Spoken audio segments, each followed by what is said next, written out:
दोस्तों, पूरी दुनिया में हर साल हम 20 करोड़ से ज़्यादा टायर मैन्युफैक्चर करते हैं और हर मिनट 2750 टायर खराब होते हैं। तो ये खराब टायर्स जाते कहाँ हैं? तो कुवैत में मौजूद यह है दुनिया का सबसे बड़ा टायर डंपिंग यार्ड।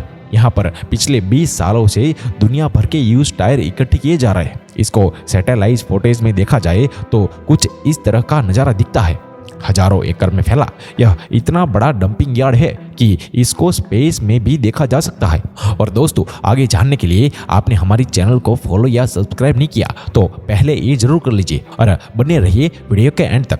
कुवैत, जिसको दुनिया की अमीर कंट्री में गिना जाता है, यहाँ पर इसका क्या काम है और कोई पिछले 20 साल से इनको इकट्ठा क्यों किया जा रहा है और आखिर यूज टायर को किस काम में लाया जाता है?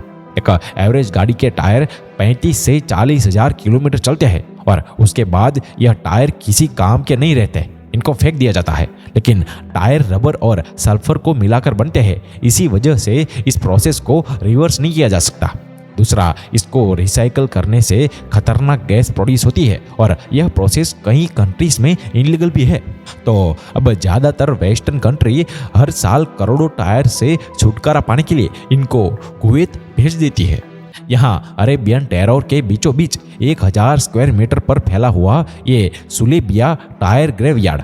यहाँ टायर का एक एक पहाड़ सिंगल लेयर नहीं बल्कि 50 फीट के ऐसे गड्ढे बने हुए हैं कि जहां पर इनको डंप किया जा रहा है। इन यूज टायर के 1000 किलो को सिर्फ 1 दिनार में खरीदता है और इनको यहाँ स्टोर कर देता है। जब कई सालों से कुवैत यह काम करता रहा तो देखते ही देखते यह एक ग्रेव यार्ड बन गया, जिसको अब इस सैटेलाइट स्पेस से भी देखा जाने लगा। और कुवैत गवर्नमेंट ऑफिशियल के मुताबिक इस पूरे टायर ग्रेव यार्ड में करीब 7 करोड़ टायर मौजूद है। अब कुवैत एक बहुत ही रिच कंट्री है, इतनी रिच कि यहाँ की करेंसी का 1 दिनार $3.3 के बराबर बनता है। तो यह देखकर दुनिया बहुत शौक थी कि आखिर कुवैत को इस स्क्रैप जमा करने की क्या पड़ी है, जबकि अभी तक कुवैत इनको जमा ही किए जा रहा है और इनमें से एक को भी रिसाइकल नहीं किया है। कुवैत के पास पैसे की कमी तो नहीं थी, इसी वजह से वह इनको धीरे धीरे खरीद रहा था, जबकि असल में कुवैत गवर्नमेंट के पास भी इसका कोई भी प्लान नहीं था। आखिरकार यहाँ एक हादसा हुआ, जिसके बाद कुवैती ऑफिशियल्स ने इन टायर को सीरियस लेना शुरू कर दिया। हुआ ये कि 2012 से लेकर 2020 में कई बार टायर को अपने आप ही आग लग जाती थी। अब क्योंकि यहाँ सैकड़ों की तादाद में टायर पड़े थे तो आग तेजी से फैल जाती थी और इसको कंट्रोल करना भी काफ़ी मुश्किल हो जाता था। यही वजह है कि पहले इन्होंने टायर को अलग अलग स्क्वायर में डिवाइड कर दिया ताकि आग लगने के बाद उसको कंट्रोल किया जा सके। लेकिन इसके बाद भी आग लगने का सिलसिला लगातार चालू ही रहा और काले धुएं के बादल ना सिर्फ जानलेवा गैसेस पैदा करते थे, बल्कि इनकी वजह से करीब के शहर अल जहरा में भी लोगों को बहुत तकलीफ का सामना करना पड़ता था। तबाही लेवल देखने के लिए इस सैटेलाइट फोटो को देखें।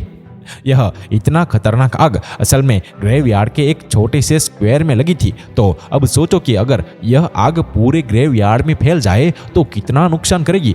इन हादसों की वजह से इंटरनेशनल कम्युनिटी का भी कुवैत पर बहुत प्रेशर था, क्योंकि ये खतरनाक गैस एटमॉस्फेयर में भी अनफिल्टर ही रहती थी।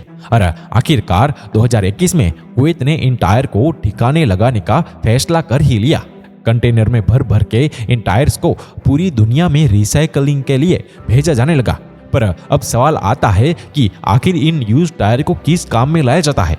तो दोस्तों, एक नॉर्मल टायर में 3 चीजें होती है: रबर, कार्बन और स्टील वायर।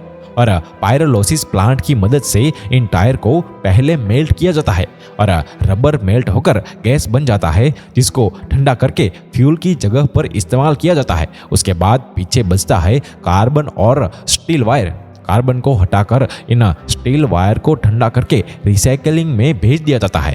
और हाँ, चंद सालों पहले इस तरह दिखने वाला सुलेबिया टायर यार्ड 2021 में पूरी तरह से खाली कर दिया गया, जो अब सैटेलाइट इमेज में ऐसा दिखता है।